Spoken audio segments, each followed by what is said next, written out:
Welcome to star IAS academy. இப்போ நம்ம இன்றைக்கி என்ன பார்க்க போகிறோம் அப்படின்னு பார்த்தீங்கன்னா எக்கனாமிக் டாபிக் வந்து பார்க்க போகிறோங்க. எக்கனாமிக்கில் என்ன அப்படின்னு பார்த்தீங்கன்னா reserve bank of India RBI அப்படின்னு பார்க்க போகிறோங்க. எக்கனாமிக்கில் மொத்தம் எத்தனை கொஸ்டின் டிஎன்பிசியில் குரூப் 4ல் எவ்வளோ கேட்பாங்கன்னு பார்த்தீங்கன்னா 8 கொஸ்டின் வந்து கேட்பாங்க. அந்த 8 கொஸ்டினில் ஒரு கொஸ்டின் வந்து என்ன அப்படின்னு பார்த்தீங்கன்னா ஆர்பிஐ. எல்லா எக்ஸாம்லேயும் டிஎன்பிசியில் குரூப் 4ல் இருந்து குரூப் 1 வரைக்கும் குரூப் 2 இது எல்லா எக்ஸாம்லேயும் ஒரு கொஸ்டின் அப்படின்னு ஒரு கொஸ்டின் பார்த்தீங்கன்னா ஆர்பிஐலேருந்து ஒரு கொஸ்டின் வந்து நம்ம பார்க்கலாம். ஸோ எக்கனாமிக்கில் 5 இயர் பிளானு எந்த அளவுக்கு இம்பார்ட்டண்ட்டோ அதே அளவு இம்பார்ட்டன்ட் ஆர்பிஐ. ஓகேங்களா? ஆர்பிஐயில் மேக்ஸிமம் எந்த மாதிரி கொஸ்டின் கேட்குறாங்க அப்படின்னு பார்த்தீங்கன்னா ஆர்பிஐ எப்போ ஆரம்பித்தாங்க, டேட்டு, என்ன ஆக்ட் படி ஆரம்பித்தாங்க, தற்போதைய ஹெட் குவார்ட்டர்ஸ் என்ன, எப்போ ஆரம்பிக்கும் போது என்ன ஹெட் குவார்ட்டர்ஸு, அதோட ஃபங்க்ஷன்ஸு, அப்போது ஆர்பிஐயோட கவர்னர் யார். ஸோ இந்த மாதிரி தான் வந்து பார்த்தீங்கன்னா ஆர்பிஐ சம்மந்தமாக கேட்டிருக்காங்க. ஸோ அப்போது ஆர்பிஐயில் வந்து பார்த்தீங்கன்னா தற்போதைய கவர்னர் யார், என்ன எங்கே இருக்குது, அந்த மாதிரி தெரிஞ்சிருந்தாவே, பேசிக்காக தெரிஞ்சிருந்தாவே குரூப் 4 லெவலில் ஒரு கொஸ்டின் வந்து நம்ம அட்டன் பண்ணிடலாம். ஓகேங்களா?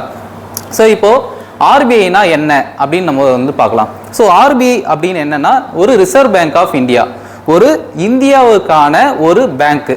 ஸோ இது வந்து பார்த்தீங்கன்னா ஒரு கவர்மெண்ட் ஆஃப் இந்தியா. ஸோ இந்தியாவோட ஒரு வங்கியாக தான் இருக்குது. ஓகேங்களா? இப்போ இந்தியாவுக்கான ஒரு வங்கியாக வந்து பார்த்தீங்கன்னா கவர்மெண்ட் பேங்க்ஸ் நிறைய இருக்குது. அதாவது south Indian state bank of India, Indian bank, Indian overseas bank, Canara bank. So இது எல்லாமே வந்து பார்த்தீங்கன்னா இது வந்து பார்த்தீங்கன்னா ஒரு கவர்மெண்ட்டோட பேங்க்கு.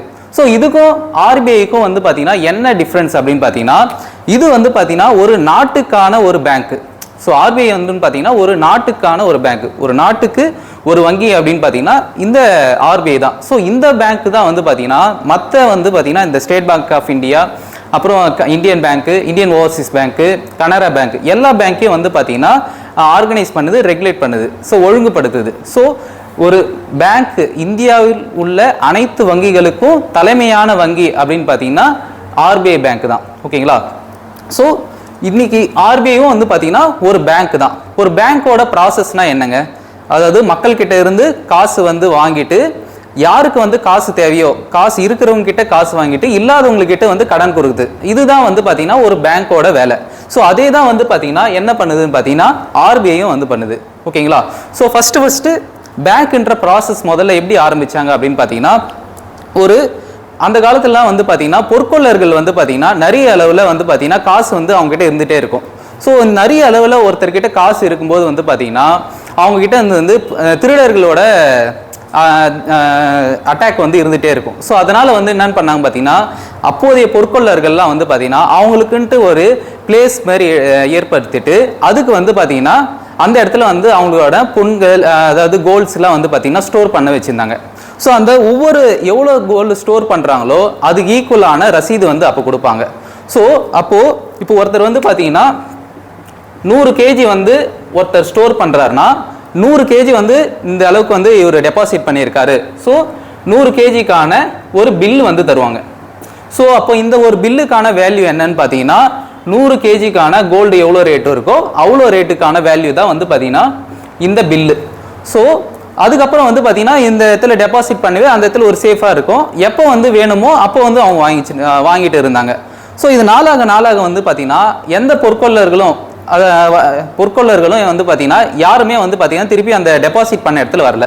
ஸோ அங்கே இருக்கிறவங்க வந்து பார்த்தீங்கன்னா ஏன் வரல அப்படின்னு பார்க்கும்போது வந்து பார்த்தீங்கன்னா இந்த ஒரு பில்லு வந்து பார்த்தீங்கன்னா 100 கேஜிக்கான வேல்யூ இருக்கும்போது அவங்களுக்கு வந்து ஏன் வந்து நம்ம இங்கே வந்து ஒரு பொருள் வாங்கணும், எதனா ஒரு பிஸ்னஸ் பண்ணோன்னா இந்த ஒரு பில்லு காமிச்சே வந்து பார்த்தீங்கன்னா நம்ம வந்து பொருள் வாங்கிக்கலாம் அப்படின்னு சொல்லிட்டு அந்த பில்லை வச்சே மாற்றினாங்க. ஸோ இந்த பில்லு தான் வந்து பார்த்தீங்கன்னா கடைசியில் நம்மளுக்கு என்னவா யூஸ் பண்ணுறோன்னு பார்த்தீங்கன்னா ரூபாய் நோட்டாக வந்து யூஸ் பண்ணுறோம். இப்போ 100 ரூபாய் நோட்டு இருக்குன்னா அந்த ரூபாய் நோட்டோட வேல்யூ என்னன்னு பார்த்தீங்கன்னா 100 ரூபாய்க்கான கோல்டுக்கு எவ்வளோ வேல்யூ இருக்கோ அந்த வேல்யூக்கான ரூபாய் நோட்டு தான்.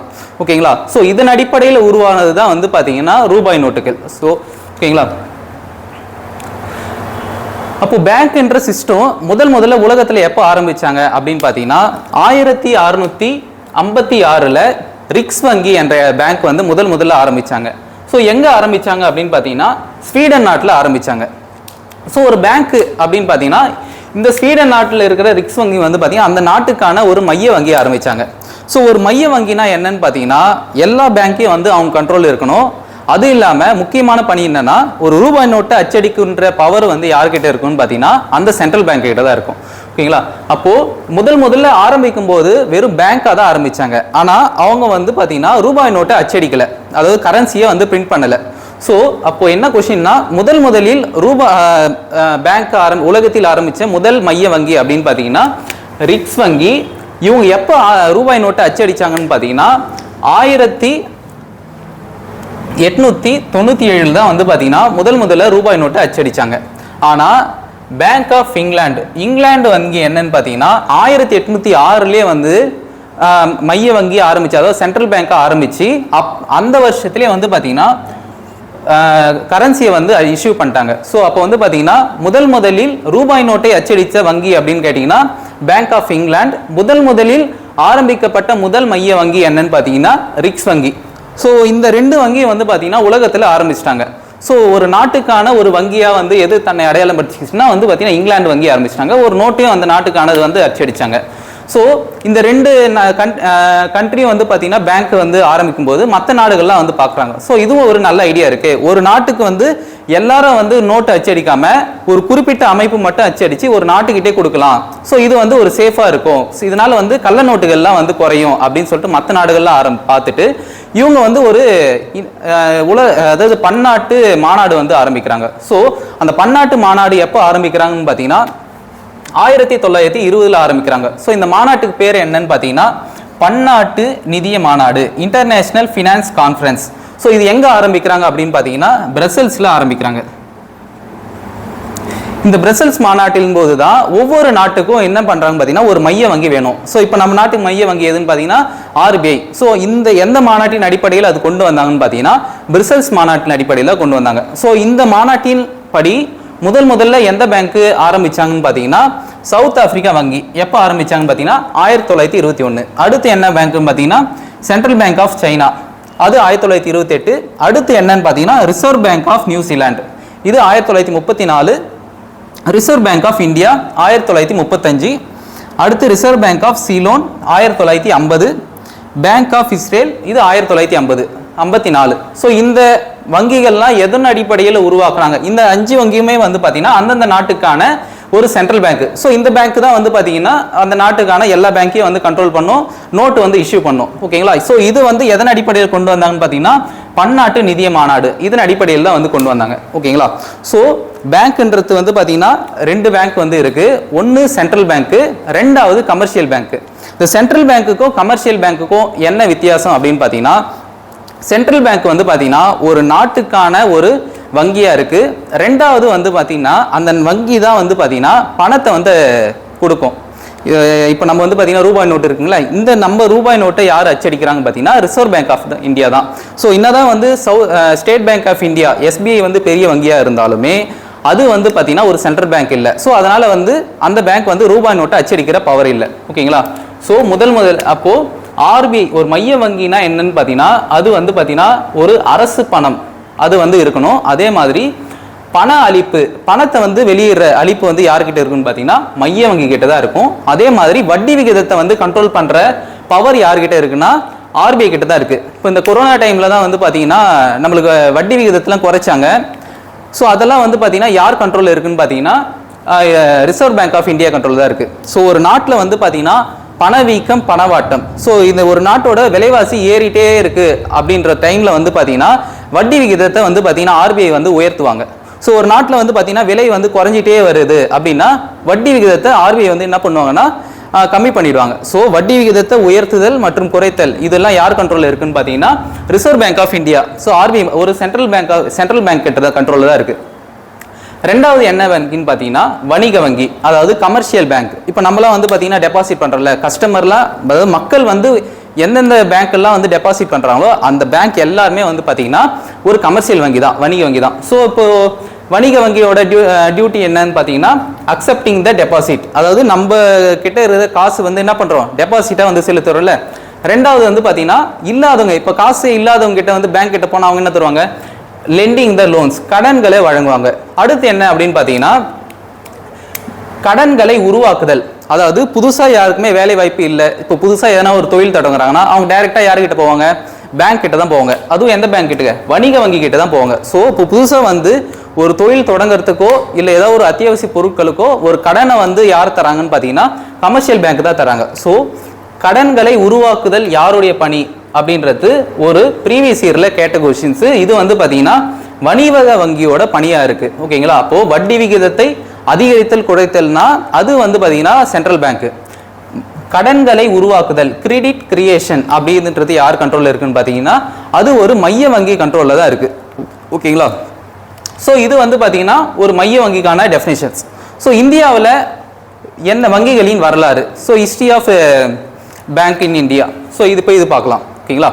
ஸோ இந்தியாவில் வங்கி வந்து எப்போ ஆரம்பித்தாங்க அப்படின்னு பார்த்தீங்கன்னா முதல்ல பேங்க் ஆஃப் இந்துஸ்தான் வங்கி என்ற வங்கி வந்து பார்த்தீங்கன்னா 1770 முதல் முறையாக இந்தியாவில் வந்து ஆரம்பித்தாங்க. இப்போ உலகத்திலேயே வந்து ஆரம்பித்தது வந்து பார்த்தீங்கன்னா முதல் வங்கி பார்த்தீங்கன்னா ரிக்ஸ் வங்கி. அதே மாதிரி இந்தியாவில் முதல்ல எப்போ என்ன வங்கி ஆரம்பித்தாங்கன்னு பார்த்தீங்கன்னா பேங்க் ஆஃப் இந்துஸ்தான். இந்த இந்துஸ்தான் வங்கி வந்து பார்த்தீங்கன்னா இது வந்து ஒரு மைய வங்கி இல்லை, இது வந்து ஒரு கமர்ஷியல் வங்கி. ஸோ அந்த பகுதியில் இருக்கிற மக்களுக்கு மட்டும் வட்டி கொடுத்து வாங்குற ஒரு வங்கியாக மட்டும்தான் இருந்துச்சு. இது வந்து இந்தியா முழுமைக்குமான ஒரு வங்கி இல்லை. ஸோ எங்கே ஆரம்பித்தாங்க அப்படின்னு பார்த்தீங்கன்னா கல்கத்தாவில் ஆரம்பித்தாங்க. ஸோ இந்த வங்கி யார் ஆரம்பித்தாங்கன்னு பார்த்தீங்கன்னா அலெக்சாண்டர் அண்ட் கம்பெனி. ஸோ அவங்க வந்து அந்த அமைப்பு நிறுவனங்கள் வந்து சேர்ந்து ஆரம்பிக்கப்பட்டது அந்த கம்பெனி. ஸோ இது வந்து பார்த்தீங்கன்னா நாளடைவில் வந்து சக்ஸஸாக போச்சா அப்படின்னு பார்த்தீங்கன்னா இது சக்ஸஸாக போல. 1832 எக்கனாமிக் கிரைசிஸ், அதாவது பொருளாதார மந்தத்தின் போது இது என்ன ஆச்சுன்னு பார்த்தீங்கன்னா இந்த வங்கி க்ளோஸ் பண்ணிட்டாங்க. அடுத்து என்ன வங்கி ஆரம்பிக்கிறாங்கன்னு பார்த்தீங்கன்னா பிரசிடென்சி வங்கி. பிரசிடென்சினாவே என்னன்னு பார்த்தீங்கன்னா அந்த பகுதியில் அவங்க வந்து சுதந்திரமாக செயல்படுவாங்க.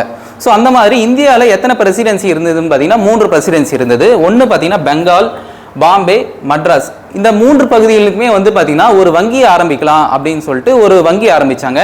அந்த வங்கி பேர் என்னன்னு பார்த்தீங்கன்னா bank of Bengal 1809, bank of Bombay 1840, bank of Madras 1843. So இந்த 3 வங்கியும் பார்த்தீங்கன்னா தனித்தனி ஜோனில் யார் கண்ட்ரோலே இல்லாமல் அவங்க வந்து ஒரு தன்னிச்சையாக வந்து செயல்பட்டாங்க. ஸோ இதனால் தன்னிச்சையை செயல்பட்டனால என்னன்னு பார்த்தீங்கன்னா அவங்களுக்கு தேவையானது, ஸோ இதனால் ஊழல்லாம் ஏற்பட வாய்ப்பு இருந்தது. ஸோ அதனால் என்ன பண்ணாங்கன்னு பார்த்தீங்கன்னா 1921 வந்து பார்த்தீங்கன்னா இந்த 3 வங்கியை என்ன பண்ணாங்கன்னு பார்த்தீங்கன்னா எல்லாமே மெர்ஜ் பண்ணிட்டாங்க, அதாவது ஒன்றிணைஞ்சிட்டாங்க. ஸோ இந்த ஒன்றிணைஞ்சிட்டு இந்த வங்கிக்கு என்ன பெயர் வச்சாங்கன்னு பார்த்தீங்கன்னா இம்பீரியல் வங்கின்ற ஒரு பெயர் வச்சாங்க. ஸோ இந்த இம்பீரியல் வங்கி இப்போ என்னவா மாறி இருக்கு அப்படின்னு பார்த்தீங்கன்னா 1955 ஸ்டேட் பேங்க் ஆஃப் இந்தியாவாக மாறி இருக்கு. ஓகேங்களா? ஸோ இம்பீரியல் வங்கியின் தற்போதைய பெயர் என்ன, இது வந்து ப்ரீவியஸ் இயர் கொஸ்டின்ஸ். அதே மாதிரி பேங்க் ஆஃப் மெட்ராஸ் இது வந்து டிஎன்பிசியில் கேட்ட கொஸ்டின்ஸ். ஓகேங்களா? ஸோ இது எல்லாமே வந்து பார்த்தீங்கன்னா ஒரு சென்ட்ரல் பேங்க் இல்லை, இது வந்து பார்த்தீங்கன்னா ஒரு கமர்ஷியல் பேங்காக மக்கள்கிட்ட வந்து காசு கொடுத்துருக்க ஒரு ப்ரொசீஜரில் இருந்துச்சு. ஸோ இப்போ என்ன பார்த்தோம்னு பார்த்தீங்கன்னா பன்னாட்டு நிதிய மாநாட்டின்படி நம்ம என்ன பண்ணுறோம், இந்தியாவுக்கான ஒரு பேங்க், அதாவது ஒரு மைய வங்கி வேணும்ன்ட்டு ஒரு ஆரம்பிச்சாங்களா. ஸோ அதன்படியில் என்ன பண்ணுறாங்கன்னு பார்த்தீங்கன்னா இவங்க வந்து ஒரு குழு வந்து ஒன்று அமைக்கிறாங்க. அந்த குழு பேர் என்னன்னு பார்த்தீங்கன்னா 1926 ஹில்டன் யங் கமிஷன் ஒன்று ஆரம்பிக்கிறாங்க. இந்த ஹில்டன் யங் கமிஷன் வந்து தான் இந்தியா ஃபுல்லாக ஆராய்ச்சி நம்மளுக்கு வந்து எல்லாருக்கும் வந்து பார்த்தீங்கன்னா தேவையான ஒரு ரூபாய் நோட்டை வந்து வெளியிடணும். ஸோ இந்த ரூபாய் நோட்டு தான் இந்தியா ஃபுல்லாக எல்லாரும் பயன்படுத்தணும். ஸோ இதுக்கு முன்னாடி வந்து பார்த்தீங்கன்னா இந்த bank of bay of Bengal அவங்களுக்கு தேவையான ஒரு கரன்சியை அவங்க வெளியிட்டு இருந்தாங்க. பேங்க் ஆஃப் பாம்பே வந்து பார்த்தீங்கன்னா அவங்களுக்கு தேவையான கரன்சி வெளியிட்டாங்க. ஸோ அந்த மாதிரிலாம் இல்லாமல் இந்தியா முழுமைக்கும் ஒரே அளவான ரூபாய் நோட்டை வெளியிடணும். ஸோ இந்தியாவுக்கு ஒரு மைய வங்கி, அவங்க தான் எல்லா நாட்டு ஃபுல்லாக கண்ட்ரோல் பண்ணணும் அப்படின்ற ஒரு இது ஆராயத்துக்காக உருவாக்கப்பட்ட குழுவுக்கு பேர் என்னன்னு பார்த்தீங்கன்னா ஹில்டன் யங் கமிட்டி. இந்த ரிப்போர்ட்டின் பரிந்துரை அடிப்படையில் தான் என்ன பேங்க் உருவாக்குறாங்கன்னு பார்த்தீங்கன்னா RBI, reserve bank of India உருவாக்குறாங்க. ஸோ இந்த ரிசர்வ் பேங்க் ஆஃப் இந்தியா யார் கண்ட்ரோலில் இருக்குது அப்படின்னு பார்த்தீங்கன்னா ஃபினான்ஸ் மினிஸ்டர் கண்ட்ரோலில் இருக்குது. ஓகேங்களா? இப்போ தற்போதைய நிதி அமைச்சர் இருக்குங்களா நிர்மலா சீதாராமன், ஸோ அவங்களோட கண்ட்ரோலில் இருக்கிறது பெயர் தான் என்னன்னு பார்த்தீங்கன்னா ரிசர்வ் பேங்க் ஆஃப் இந்தியா. ஓகேங்களா? ஸோ இந்த ரிசர்வ் பேங்க் ஆஃப் இந்தியா அப்படின்ட்டு ஒரு பேங்க் இருந்தால் அது எதன் அடிப்படையில் போகணும், இந்த மாதிரி தான் பண்ணணும் அப்படின்ட்டு ஒரு புக்கு இருக்கும். ஸோ அந்த புக்கு வந்து யார் எழுதுந்து அப்படின்னு பார்த்தீங்கன்னா ரிசர்வ் பேங்க் ஆஃப் இந்தியா. அது அம்பேத்கர் எழுதிய புக்கை பின்பற்றி தான் தற்போதைய ரிசர்வ் பேங்க் ஆஃப் இந்தியா செயல்படுது. ஓகேங்களா? ஸோ அப்போ என்ன கட்டுரை வெளியிடுறாருன்னு பார்த்தீங்கன்னா 1923 பணத்தின் சிக்கலும் அதன் தீர்வும் என்ற புக்கை வந்து வெளியிடுறாரு. ஸோ என்ன பார்த்தீங்கன்னா problem of rupees and its origin and solution. இந்த புக்கின் அடிப்படையில் தான் வந்து பார்த்தீங்கன்னா ரிசர்வ் பேங்க் ஆஃப் இந்தியா தற்போது செயல்பட்டு வந்துருக்கு. ஓகேங்களா? ஸோ இவங்களோட ரிப்போர்ட்டை வந்து சப்மிட் பண்ணிட்டாங்க. இந்த சப்மிட் பண்ண அடிப்படையில் என்ன பண்ணுறாங்கன்னு பார்த்தீங்கன்னா அப்போதைய வந்து பெரிய முதலாளிகள்லாம் இருப்பாங்கள்ல, ஸோ அப்போதைய ட்ரேடர்ஸ்லாம் வந்து பார்த்தீங்கன்னா அவங்களோட கை காசு போட்டு இப்போ வந்து ஒரு 28 மெம்பர்ஸ் இந்தியா ஃபுல்லாக இருக்கிற ஒரு மெம்பர்ஸ் வந்து சேர்ந்து அவங்க கை காசு டெபாசிட் பண்ணி என்ன பண்ணுறாங்கன்னு பார்த்தீங்கன்னா ஆர்பிஐ ஆக்ட் மூலிமா வந்து பார்த்தீங்கன்னா 1935 ஏப்ரல் 1 வந்து என்ன பண்ணுறாங்க, ரிசர்வ் பேங்க் ஆஃப் இந்தியா முதல்ல எங்கே ஆரம்பிக்கிறாங்க பார்த்தீங்கன்னா கல்கத்தாவில் ஆரம்பிக்கிறாங்க. ஸோ இப்போ ஒரு புதுசாக வந்து நம்ம எதனா ஒன்று கொண்டு வரணும்னா முதல்ல என்ன பண்ணணும்னு பார்த்தீங்கன்னா நம்ம சட்டம் இயற்றணும். அந்த சட்டத்தின்படி தான் அது வந்து நடைமுறைப்படுத்துவாங்க. ஸோ அப்போது முதல்ல ஆர்பிஐ சட்டம் எப்போ கொண்டு வந்தாங்கன்னு பார்த்தீங்கன்னா 1934 கொண்டு வந்து 1935 ஏப்ரல் 1 நடைமுறைப்படுத்தினாங்க. ஸோ இந்த ஏப்ரல் 1 அடிப்படையில் தான் எல்லா ஃபினான்சியல் இயரும் வந்து தொடங்குறாங்க. ஸோ இதிலிருந்து தான் வந்து பார்த்தீங்கன்னா ஃபினான்சியல் ஆரம்பிக்குது. அதே மாதிரி பட்ஜெட்டும் வந்து பார்த்தீங்கன்னா இதில் இருந்து தான் வந்து கணக்கிடுறாங்க. ஸோ இதில் ஏப்ரல் 1 மார்ச் 31 வரைக்கும் வந்து கணக்கிடுறாங்க. ஸோ அது ஏன் அப்படின்னு பார்த்தீங்கன்னா அந்த டேட்டில் தான் வந்து பார்த்தீங்கன்னா ரிசர்வ் பேங்க் ஆஃப் இந்தியா ஆரம்பித்தாங்க. ஸோ ஆரம்பிக்கும் போது எங்கே ஆரம்பித்தாங்கன்னு பார்த்தீங்கன்னா கல்கத்தாவில் ஆரம்பித்தாங்க. ஸோ அது கல்கத்தாவில் ஆரம்பிக்கும் போது அந்த டைமில் என்ன ஆச்சுன்னு பார்த்தீங்கன்னா நிறைய வந்து போராட்டம் ஏற்பட்டது, சுதந்திரத்துக்கு எதிரான போராட்டம்லாம் ஏற்பட்டுச்சு. ஸோ அதனால் என்னன்னு பார்த்தீங்கன்னா அந்த இடத்துல வந்து சேஃப் இல்லாத காரணத்தினால என்ன பண்ணாங்கன்னு பார்த்தீங்கன்னா அடுத்த 2 வருஷம் கழிச்சு ரிசர்வ் பேங்க் ஆஃப் இந்தியாவை எங்கே மாற்றினாங்கன்னு பார்த்தீங்கன்னா 1937 மும்பைக்கு வந்து மாற்றிட்டாங்க. ஸோ தற்போதைய ரிசர்வ் பேங்க் ஆஃப் இந்தியாவோட தலைமையகம் எங்கே இருக்குன்னு பார்த்தீங்கன்னா தற்போதைய வரைக்கும் 2024 வரைக்கும் எங்கே இருக்குன்னு பார்த்தீங்கன்னா மும்பையில் தான் இருக்குது. ஓகேங்களா? ஸோ இது யார் கண்ட்ரோல் இருந்துச்சுன்னு பார்த்தீங்கன்னா இப்போ வரைக்கும் யார் கண்ட்ரோல் இருக்குன்னு பார்த்தீங்கன்னா பிரிட்டிஷ் கண்ட்ரோலில் தான் இருக்குது. ஸோ நம்ம எப்போ சுதந்திரம் வாங்கணும்னு பார்த்தீங்கன்னா 1947 சுதந்திரம் ஆகிட்டுங்களா. வாங்கிட்ட பிறகு இது வந்து நம்ம அது வரைக்கும் யாருக்கிட்ட இந்த ஷேர் ஹோல்டர்ஸ்லாம் யார் இருக்காங்க, 28 பேர்கிட்ட இவங்க தான் வந்து முதலீடு பண்ணி ஒரு பேங்க் ஆரம்பிச்சாங்கல்ல. ஸோ இது ஃபுல் அண்ட் ஃபுல் யாராக இருந்திருப்பாங்கன்னா ஒரு பிரிட்டிஷ்கார் தான் இருந்திருப்பாங்க. ஆனால் 1947 பிறகு ஒரு நாட்டுக்கான வங்கி ஒரு இந்தியா ஃபுல் அண்ட் ஃபுல் இந்திய கண்ட்ரோலில் தான் இருக்கும் அப்படின்னு சொல்லிட்டு என்ன பண்ணாங்க பார்த்தீங்கன்னா இந்திய அரசு எல்லா பங்குகளையும் பார்த்தீங்கன்னா அந்த எவ்வளோ யாரெல்லாம் வந்து ஷேர் போட்டு வாங்கினாங்களோ அவங்களுக்கு அந்த டேட்டுக்கான வேல்யூ படி அவங்களுக்கு வந்து காசு கொடுத்துட்டு 1949 ஜான்வரி 1 வந்து என்ன பண்ணாங்க பார்த்தீங்கன்னா நம்மளுடைய ஆர்பிஐ வந்து பார்த்தீங்கன்னா ஃபுல் அண்ட் ஃபுல் இந்திய கவர்மெண்ட் கண்ட்ரோல் வந்துச்சு. அதாவது தேசிய மயமாக்கினாங்க.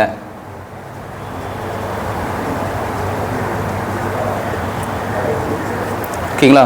ஸோ 1934 ஆர்பிஐ ஆக்டின் படி உருவாக்கப்பட்ட ஆர்பிஐ 1935 ஏப்ரல் 1 நடைமுறைக்கு வந்துச்சு. அடுத்தது ஆரம்பிக்கும் போது எங்கே ஆரம்பித்தாங்கன்னு பார்த்தீங்கன்னா கல்கத்தாவில் தான் ஆரம்பித்தாங்க. ஸோ அது வந்து நடைமுறை சாத்தியத்தில் கொஞ்சம் குறைபாடு ஏற்பட்டதுனால என்ன பண்ணாங்கன்னா 1937 மும்பைக்கு மாற்றினாங்க. ஃபுல் அண்ட் ஃபுல் வந்து பார்த்தீங்கன்னா இது யார் கண்ட்ரோல் இருந்துச்சுன்னு பார்த்தீங்கன்னா பிரிட்டிஷ் கண்ட்ரோலில் தான் இருந்தாங்க.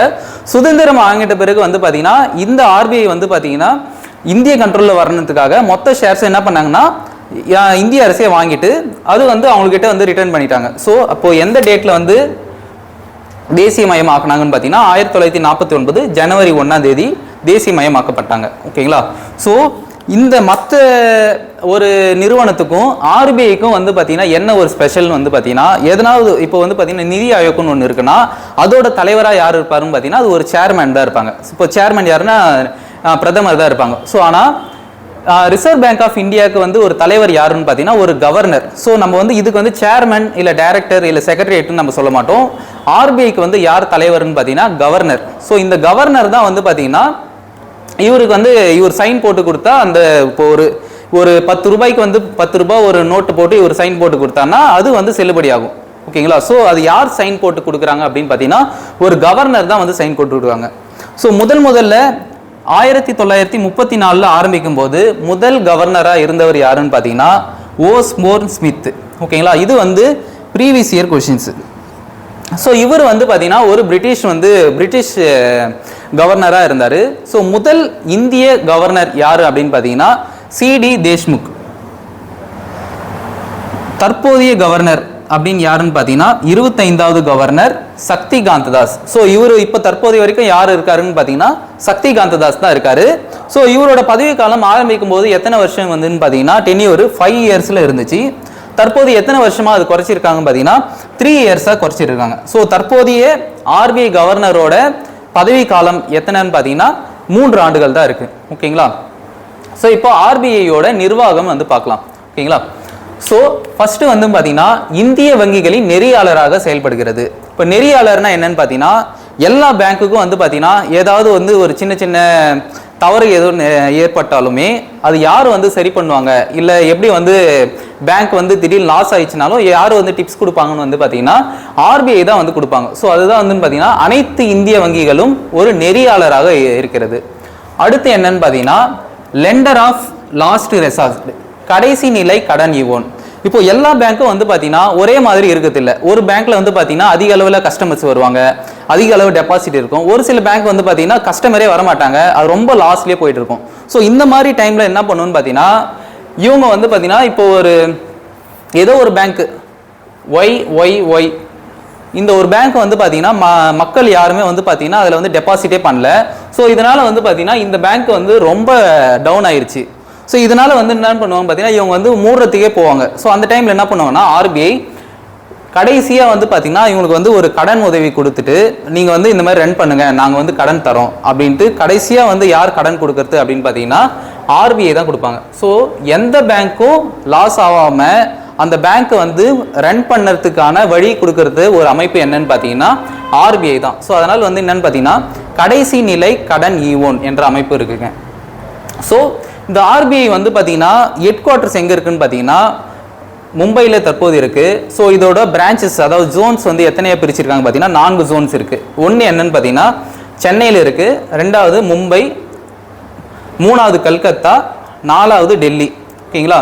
ஸோ இது எல்லாமே வந்து பார்த்தீங்கன்னா யார் கண்ட்ரோலில் நிர்வகிக்கப்படுகிறாங்கன்னு பார்த்தீங்கன்னா இயக்குனர் வாரியத்தால் தான் நிர்வகிக்கப்படுகிறாங்க. ஓகேங்களா? இது என்னதான் வந்து நிதி அமைச்சகத்துக்கு கீழே இருந்தாலுமே நிதி அமைச்சகம் எல்லாம் பார்த்துக்காது. ஸோ இது வந்து யார் கண்ட்ரோலில் வந்து சப்ஸ்டியூட்டாக யார்கிட்ட கொடுத்துருக்காங்கன்னு பார்த்தீங்கன்னா ஆர்பிஐ மத்திய இயக்குனர் வாரியம், அதாவது சென்ட்ரல் ஆஃப் டைரக்டரேட் கண்ட்ரோலில் தான் இருக்காங்க. ஓகேங்களா? இந்த சென்ட்ரல் ஆஃப் டைரக்டரேட்டில் மொத்தம் எத்தனை மெம்பர்ஸ் இருக்காங்கன்னு பார்த்தீங்கன்னா 21 மெம்பர்ஸ். ஸோ இந்த 21 மெம்பர்ஸ் தான் வச்சு தான் வந்து ஆர்பிஐ தற்போது இயங்கி கொண்டிருக்கிறது. ஓகேங்களா?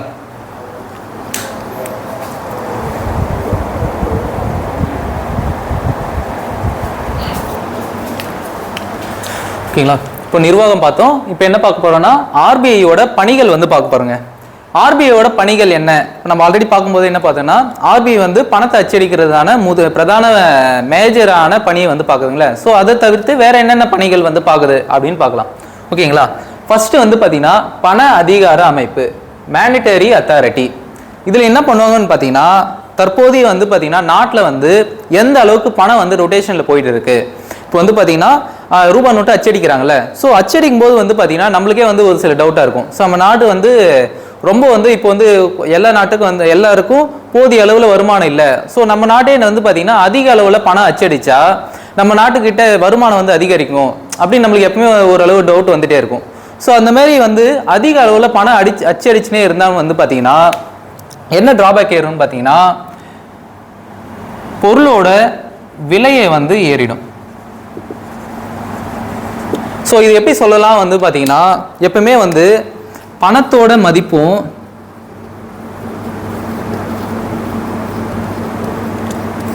விலையும் வந்து பார்த்தீங்கன்னா எதிர் விகிதத்தில் தான் இருக்கும். ஓகேங்களா? ஸோ இப்போ வந்து பார்த்தீங்கன்னா பணத்தை வந்து அதிக அளவில் அச்சிடிச்சுனே இருந்தாலும் பார்த்தீங்கன்னா மக்கள்கிட்ட அதிக அளவில் பணம் இருந்துடும்.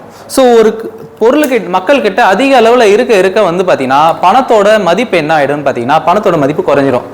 ஸோ பணம் வந்து அதிகரிச்சுட்டே போயிட்டே இருந்துச்சுன்னு பார்த்தீங்கன்னா விலை வந்து பார்த்தீங்கன்னா அதிகரிச்சிடும்.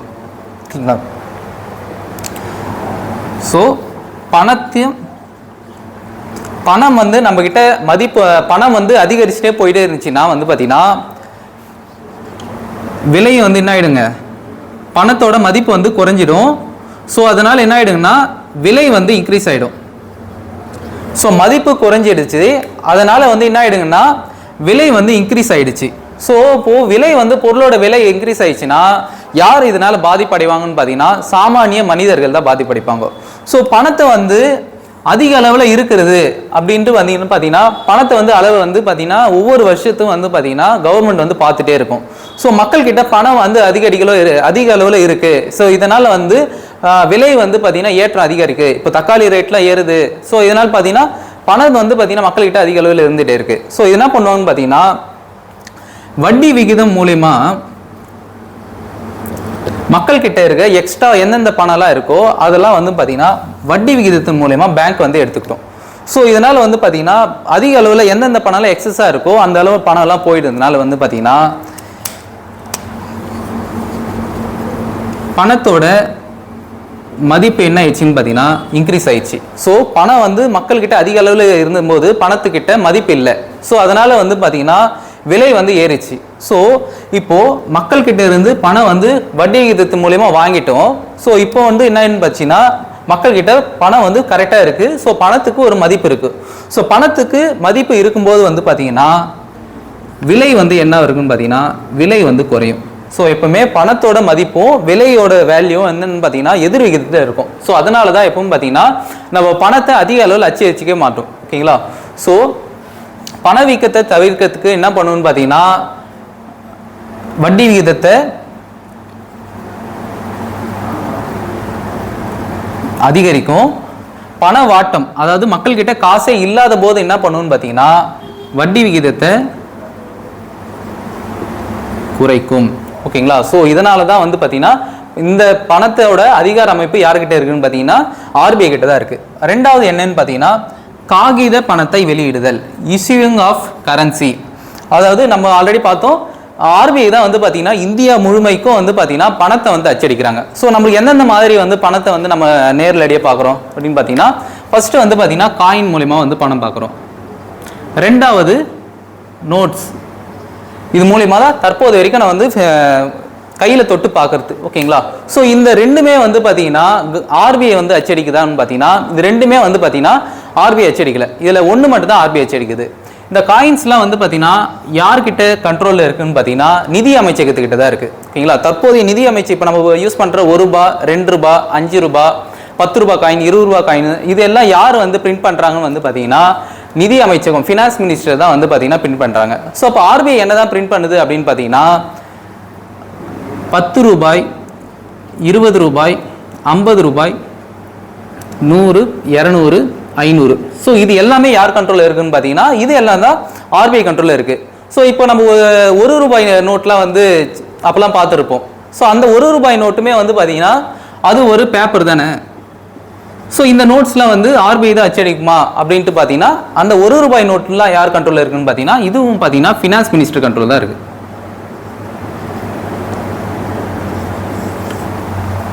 ஸோ காகித பணத்தை வெளியிடுறதுல 2 வகையாக இருக்குது. ஒன்று காயின்ஸு, ஒன்று நோட்ஸு. இந்த நோட்ஸ்லேயும் வந்து பார்த்தீங்கன்னா ₹1 நோட்டு தவிர மிச்சம் எல்லாமே அச்சடிக்கிற பவர் யார்கிட்ட இருக்குன்னு பார்த்தீங்கன்னா ஆர்பிஐ கண்ட்ரோலில் தான் இருக்குது. ஓகேங்களா? ஸோ ரெண்டாவது வந்து பார்த்தீங்கன்னா வங்கிகளுக்கு உரிமம் வழங்குதல். ஸோ இப்போ புதுசாக வந்து ஒருத்தர் வந்து வங்கி புதுசாக தொடங்குறாரு அப்படின்னு பார்த்தீங்கன்னா அவருக்கு வந்து யார் வந்து பார்த்தீங்கன்னா லைசன்ஸ் தருவாங்கன்னு பார்த்தீங்கன்னா ஆர்பிஐ தான் தருவாங்க. ஸோ அந்த மாதிரி ஒருத்தர் பேங்க்கை வந்து ஆரம்பிக்கிறாருன்னா அவருக்கு வந்து ஒரு க்ரைட்டீரியாலாம் இருக்குது. ஸோ அதைப்படி அவர் ஃபாலோ பண்ணாதான் அவருக்கு வந்து பேங்க் தருவாங்க. ஓகேங்களா? ஃபார் எக்ஸாம்பிளுக்கு வந்து பார்த்தீங்கன்னா ஒருத்தர் பேங்க் ஆரம்பிக்கிறதுனா அவர் 10 வருஷம் வந்து பார்த்தீங்கன்னா அந்த பேங்க்குக்கான ஒரு எக்ஸ்பீரியன்ஸ் இருந்திருக்கணும். அதே மாதிரி ஒரு கமர்ஷியல் பேங்க் ஒருத்தர் ஆரம்பிக்கிறாருன்னா அவர் வந்து ₹100 கோடி வந்து பார்த்தீங்கன்னா இனிஷியலாக அவர் வந்து டெபாசிட் பண்ணி ஆர்பிஐ கிட்ட ஆரம்பிக்கணும். ஸோ அப்போ தான் வந்து பார்த்தீங்கன்னா ஒருத்தருக்கு வந்து பார்த்தீங்கன்னா வங்கிகளுக்கு லைசன்ஸ் தருவாங்க. ஸோ அந்த முக்கியமான வங்கிகளுக்கு லைசன்ஸ் தர ஒரு அமைப்பு யாருன்னு பார்த்தீங்கன்னா ஆர்பிஐ தான். ரெண்டாவது அரசுக்கான வங்கி. இப்போ நம்மளுக்கான வங்கி எப்படின்னு பார்த்தீங்கன்னா ஒவ்வொருத்தரும் ஒரு பேங்க் சொல்லுவோம், அதை டெபாசிட் பண்ணிப்போம். ஸோ ஒரு கவர்மெண்ட்டுக்கே ஒரு பேங்க்கு இப்போ திடீர்னு வந்து பார்த்தீங்கன்னா ஒரு புதுசாக ஒரு ஸ்கீம் ஆரம்பிக்கிறோம், கவர்மெண்ட் கிட்ட காசு இல்லை. ஸோ அப்போ என்ன பண்ணுவாங்கன்னு பார்த்தீங்கன்னா கவர்மெண்ட்டு இப்போ நம்மகிட்ட ஒரு புதுசாக ஒரு கடை ஆரம்பிக்கிறோன்னா நம்ம என்ன பண்ணுவோம், நம்மகிட்ட காசு இல்லைன்னா என்ன பண்ணுவோம், நம்மளோட காசு வந்து பேங்க்கில் வந்து அடமானம் வச்சு ஒரு கோல்டை வச்சு நம்ம வந்து காசு வாங்கிப்போம். ஸோ இப்போ ஒரு கவர்மெண்ட்டே என்ன பண்ணணும்னு பார்த்தீங்கன்னா அவங்களோட ப்ராப்பர்ட்டிஸ் இருக்கும். ஃபார் எக்ஸாம்பிள் வந்து தமிழ்நாடு ஆவின் வந்து இருக்குது. ஸோ புதுசாக ஒரு ஸ்கீம் வந்து ஆரம்பிக்கணும், காசு இல்லை. அப்போ கவர்மெண்ட்டோட பத்திரத்தை வந்து என்ன பண்ணுவாங்கன்னு பார்த்தீங்கன்னா கவர்மெண்ட் ஆர்பிஐ கிட்ட வந்து பார்த்தீங்கன்னா அடமானம் வைப்பாங்க. ஸோ குறுகிய கால அளவில் கடன் வந்து கொடுக்குற அமைப்பு யாருக்கிட்ட இருக்குன்னு பார்த்தீங்கன்னா ஆர்பிஐ கிட்ட தான் இருக்கு. ஸோ எந்த ஒரு மாநில அரசோ மத்திய அரசு கிட்டயோ ஏதாவது ஒரு கடன் நெருக்கடியின் போது ஒரு கடன் வந்து கொடுக்குற அமைப்பா எது இருக்குன்னு பார்த்தீங்கன்னா ஆர்பிஐ தான் இருக்கு. அதே மாதிரி ஒரு அரசுக்கு வந்து அட்வைஸ் பண்ணும். இப்போ புதுசாக வந்து பார்த்தீங்கன்னா அரசு வந்து பார்த்தீங்கன்னா போதிய அளவில் ஸ்கீம் நிறைய அளவில் ஃப்ரீயாக இலவசம் கொடுத்துட்டே இருந்து கவர்மெண்ட்டோட கஜானை காலி பண்ணுறதுனா, ஸோ இந்த மாதிரிலாம் வந்து அந்த மாதிரி டைமில் என்ன பண்ணணும்னு பார்த்தீங்கன்னா ஆர்பிஐ வந்து பார்த்தீங்கன்னா பொருளாதாரத்தை வந்து தூக்கி வரதுக்காக ஒரு சில ஆலோசனையெல்லாம் வழங்குவாங்க. ஸோ ஒரு அரசுக்கான வங்கியில் அரசுக்கு வந்து பார்த்தீங்கன்னா குறுகிய கால கடன் ஷார்ட் டேர்ம் கடன் லோன் வந்து தருவாங்க. அதே மாதிரி அரசோட எக்கனாமி வந்து ரொம்ப டவுனாக இருந்துச்சுன்னா என்ன பண்ணுவாங்கன்னா அதுக்கான அட்வைஸ் வந்து பண்ணுவாங்க. ஓகேங்களா. ரெண்டாவது வங்கிகளின் வங்கி, அதாவது இப்போ நம்மளுக்கு தெரிஞ்ச பெரிய வங்கி கமர்ஷியல் வங்கின்னு பார்த்தீங்கன்னா state bank of India, Indian bank. So அந்த வங்கிகளுக்கு எல்லாம் ஒரு தலைமையான வங்கி ஹெட் ஆஃப் பேங்க் அப்படின்னு பார்த்தீங்கன்னா ஆர்பிஐ தான் இருக்கும். ஸோ இவங்க தான் வந்து பார்த்தீங்கன்னா எல்லா சிறு சிறு கமர்ஷியல் பேங்க்கும் வந்து பார்த்தீங்கன்னா ரெகுலேட் பண்ணுறாங்க. ஓகேங்களா. அடுத்து கடைசி நிலை கடன் ஈவோன் லெண்டர் ஆஃப் ரா செட்டர்.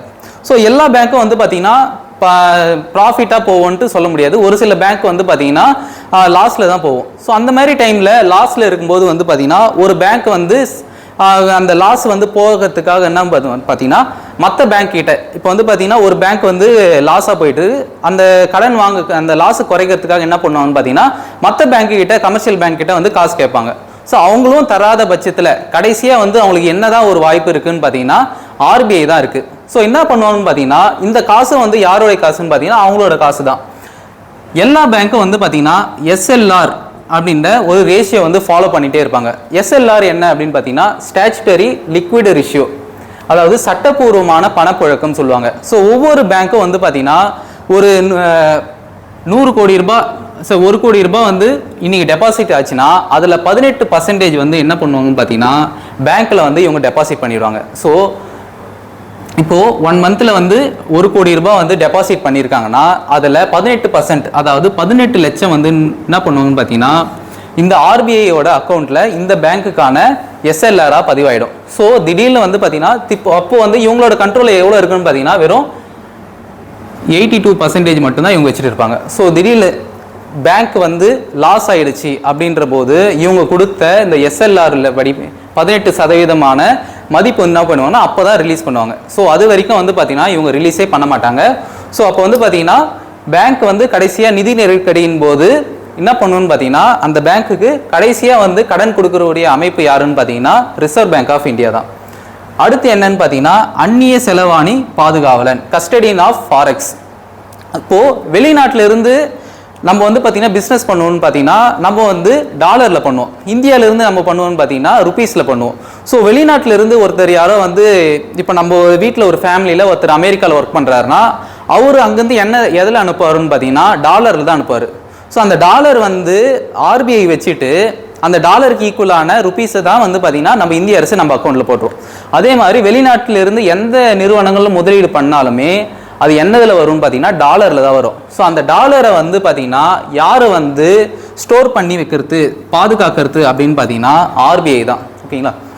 ஸோ அந்த ஆர்பிஐ வந்து பாதுகாத்துட்டு அது ஈக்குவலான பணத்தை வந்து பார்த்தீங்கன்னா மக்கள்கிட்ட கொடுப்பாங்க. இல்லை அந்த பேங்க் வந்து எந்த பேங்க் ஃபாரினில் வந்து ஆரம்பிக்கிறாங்களோ நம்ம நாட்டுக்கான ரூபாய் நோட்டு கொடுப்பாங்க. ஸோ எந்த சட்டத்தின்படி ஆர்பிஐ வந்து பார்த்தீங்கன்னா அந்நிய செலவாணியை வந்து பாதுகாக்குதுன்னு பார்த்திங்கன்னா அந்நிய செலவாணி மேலாண்மை சட்டம், foreign exchange management act 1999.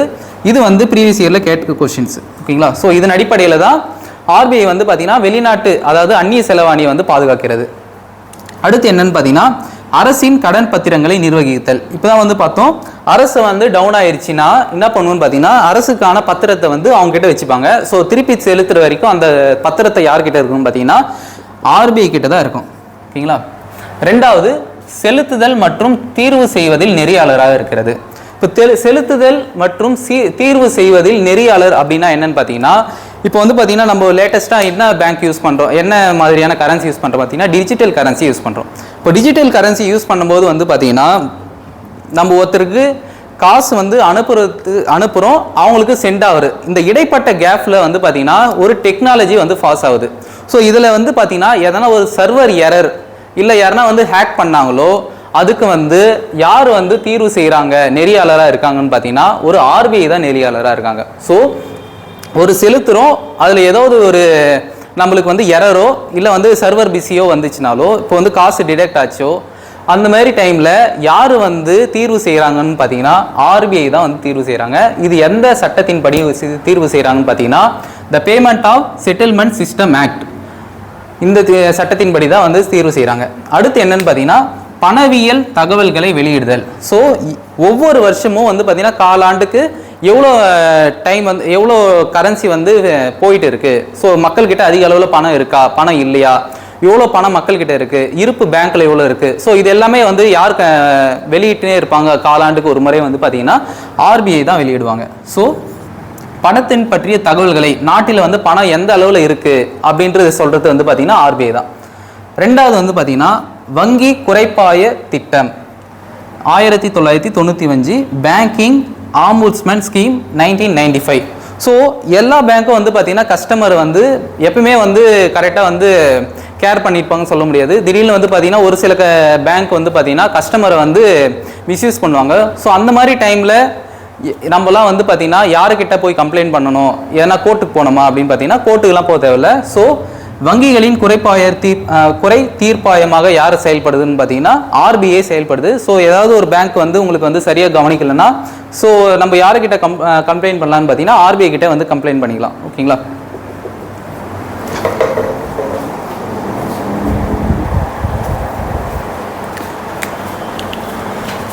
So இப்போ என்ன பார்க்க போகிறோம்னு பார்த்தீங்கன்னா ஆர்பிஐ பணம் அச்சடிக்கும் விகிதம். ஸோ ஆர்பிஐ பணம் அச்சடிக்கும் பார்த்தோம்ல, ஸோ எந்தெந்த மாதிரியான பணத்தை வந்து அச்சடிக்குதுன்னு பார்க்கலாம். முதல்ல ஆர்பிஐ வந்து ஆரம்பிக்க முன்னாடி முதல்ல இந்தியாவில் வந்து பார்த்தீங்கன்னா எப்போ வந்து பணம் அச்சடிச்சாங்கன்னு பார்த்தீங்கன்னா 1917 அச்சடிச்சாங்க. என்னென்ன அச்சடிச்சாங்கன்னு பார்த்தீங்கன்னா ₹1, ₹2 நோட்டை பிரிண்ட் பண்ணாங்க. ஓகேங்களா? ஸோ இந்த ரூபாய் நோட்டை பிரிண்ட் பண்ணுற பவர் வந்து ஆர்பிஐ கிட்ட எப்போ இருந்துச்சுன்னு பார்த்தீங்கன்னா 1935 இந்த ஆர்பிஐ வந்து பார்த்தீங்கன்னா பண அச்சடிக்கும் அதிகாரம் பெற்றாங்க. ஸோ பண அச்சடிக்கும் அதிகாரம் பெற்று முதல்ல இவங்க வந்து என்ன பணம் அச்சடிச்சாங்கன்னு பார்த்தீங்கன்னா